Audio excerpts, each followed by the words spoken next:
let's change gears. We're gonna put the Pokemon aside because today a new Overwatch character was announced. Yes. Rumored for months as some sort of sniper person. Ana was revealed today, and we are going to go through her abilities. We're going to talk about the trailer, break it down. I got to play her a little bit earlier today, and we're going to go for it. But first, let's talk about initial impressions. Ana, she looked cool. What do you guys think? Yeah, anytime you have another support class, as someone who mains Mercy, like support is my favorite way to play. And giving you another option to be a healer, and a healer in a really, I think, unique way. Like, I think it's really exciting. It seems much more difficult, but I'm kind of excited by the challenge of, because I'm not a great damage dealing sniper, but to be able to be a healing sniper, like, I think that seems like a lot of fun. I was just playing on a public test realm right now, and it was like a 7,000 person queue to get in. So like it only took me like half an hour. And all the matches are all 5 Annas versus 5 Annas. I was going to say, yes, on the 2 matches that I played just before coming in here, like my team was all Annas, and the other team was actually taking it seriously. And they were handing it to you. Yeah, they were just handing it to us, right? And it didn't feel like it was supposed to be that way. I would assume everyone right now, because it's just come out, Just want to try it out. just want to try it Anna, right? But no, like those guys weren't. What I like about her is, her healing shots and her damaging shots are basically the same thing. Like, you don't have to switch a weapon, you don't have to switch, like you don't have to go into an alt fire mode. Yeah. So I'm sort of like you. I'm not a great sniper.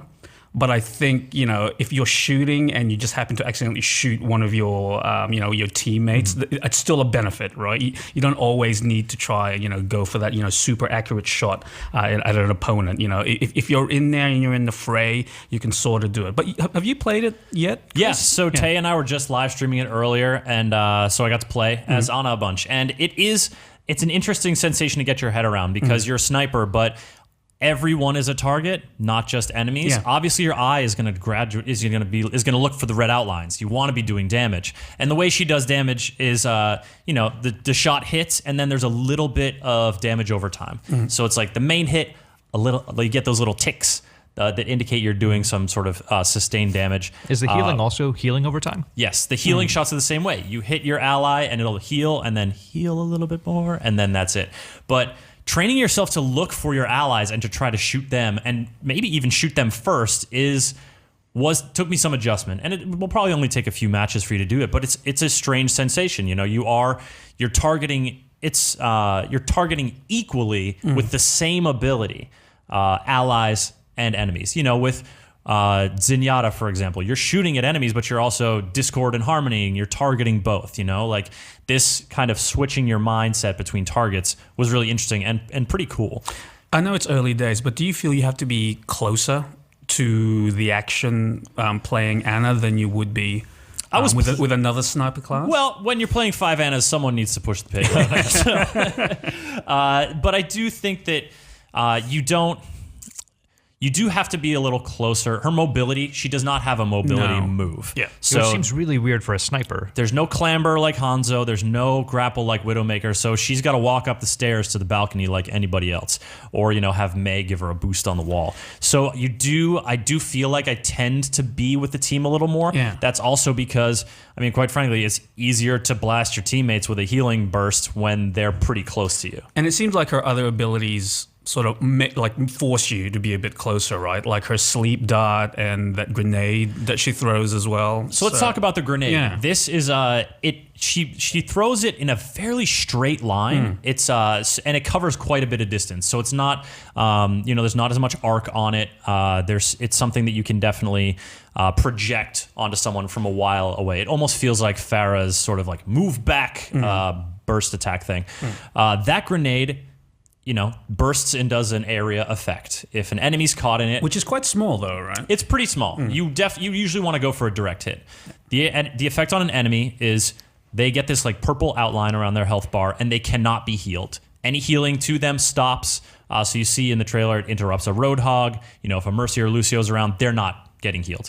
Also, it does a little bit of damage over time, which, while if it's on someone like a D.Va, it's not really going to move the needle much. But if you have like landed a shot or two on a support or someone of lower health, and you tag them with that grenade, you can kill them outright. So that grenade is an area effect, right? Yeah, it explodes in an area. It doesn't have to hit necessarily. Like Okay. I can hit the ground in front of you, Yeah. and it'll do an area. But it will only affect one character or everyone within that radius? I think that it will affect everyone within that radius. Okay, yeah. So it will. That's enemies and allies alike because it also does healing. Not only will it heal ally and your allies, but it will also temporarily increase any healing that's being done to them. Yeah. So it's definitely helps increase ally survivability on a push. Also, your own survivability. If you're running away, you can kind of use it like Torbjorn's armor when you throw that down in a panic to like re-up yourself. So those two, the grenade and the gun, work both on allies and enemies. And then, as you mentioned, Randy, the sleep dart, which is a tricky one because it knocks you out and you watch them fall on their back. And actually, I think we're going to try to get together a compilation of sleeping heroes because Zenyatta, for example, when he's sleeping, his legs are just all the way out. Like he's sprawled out on the ground. And Diva, when you put her to sleep, you just put her mech to sleep, and so she's inside the mech, like super frustrated that it won't move, like making this real pouty face and like jamming at the controls. But this is not like Reinhardt's Earth Shatter, which knocks you down for a set amount of time. If you put someone to sleep and then you shoot them, they wake up immediately. Yeah, that's what I couldn't figure out in my 2 games because it seemed like sometimes they'd stay down for a while, sometimes they'd get up straight away, and I didn't know whether it was a time thing or a damage thing. But is it just as soon as you get hit? Yes. You wake up. Doesn't matter the damage, right? Doesn't matter the Okay. damage. You could go over and punch them in the face for a paltry amount of damage to wake them up, which is kind of a funny troll move now that I think about it. So it's more an escape maneuver as opposed to an offensive maneuver then, right? It's an escape maneuver. Yeah. It's also a shutdown the alt maneuver. I put a Reaper to sleep while he was death blossoming. Cool. But there's a caveat there because Yes. Tay put a Genji to sleep who had just activated his Dragon Blade.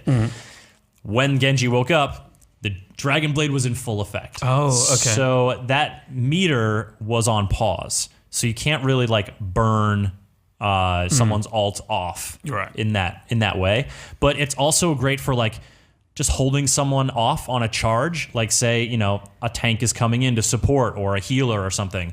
That's a great way to sort of crowd control.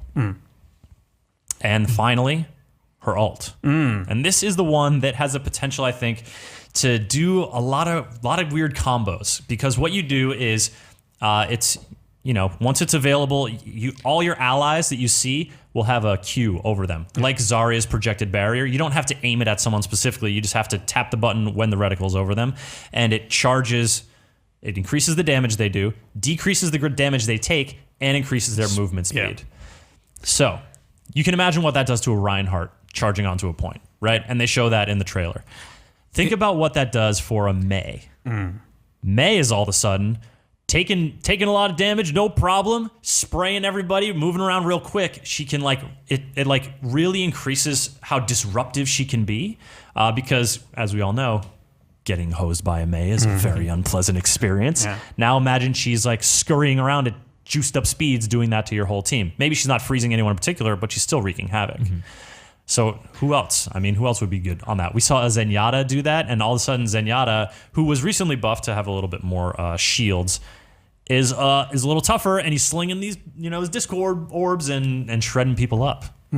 Like in the 2 matches I played, it was mainly using a Reinhardt. So you could immediately see this Reinhardt was just going nuts. He was just going right in the middle of everything and just trying to go crazy. Once he did, charge straight off a cliff, so that was fun. And also like Winston as well, right? I mean, like a supercharged Winston using his ult, moving around at even faster speed. I think could be super dangerous as well. But yeah, you're right. It opens up a lot of possibilities for those huge combos. And when they're charging, you can still be shooting them. They're still taking damage, but if you're shooting them, then you're healing them each time. You can hit them with your grenade to keep them healed. Yep. So that it feels like there's more of a chaining effect possible, which is kind of just unique from other heroes to the way they support. So it definitely feels distinct. And she's a very unique character, right? Yeah. Like her moveset. So, and I think it'll take a while for people to actually figure out the best use case for her. But right now, I don't think I'd be using her though, just because it's still. I think she's still a fairly high skilled character. Definitely. In order to utilize properly. So I know you're a healer. Well, and she's still fairly new in the game. Like, you guys haven't had a chance to put together a real team because everybody just wants to try her out. Do you feel like her abilities might be a little overpowered? Like, reading about it, it seemed like, whoa, that's a lot. Everybody says that though. Like, anytime a new character is introduced to a game like this, people automatically sort of assume, oh, this new character is so OP. Yeah. And it takes the community a little while to actually figure out, like all the best strategies All to the combat counters that. and stuff. I mean, a Reaper got him next to me. Like, it's over. It's not a problem, So I do think the squishy support nature of her character will help counterbalance that. Less mobility. Yeah. Yeah, the mobility seems like it really keeps her in check. Yeah. If you folks want to try Anna out for yourself and you've got Overwatch on the PC, all you got to do is go change your region setting in Battle.net to PTR. You'll see it right there. And then do the install it prompts you to do, and you'll be able to get in there, try out the new hero for yourself, and see what you think. Be sure to let us know on Twitter and in the comments what you think of Anna, the new Overwatch hero.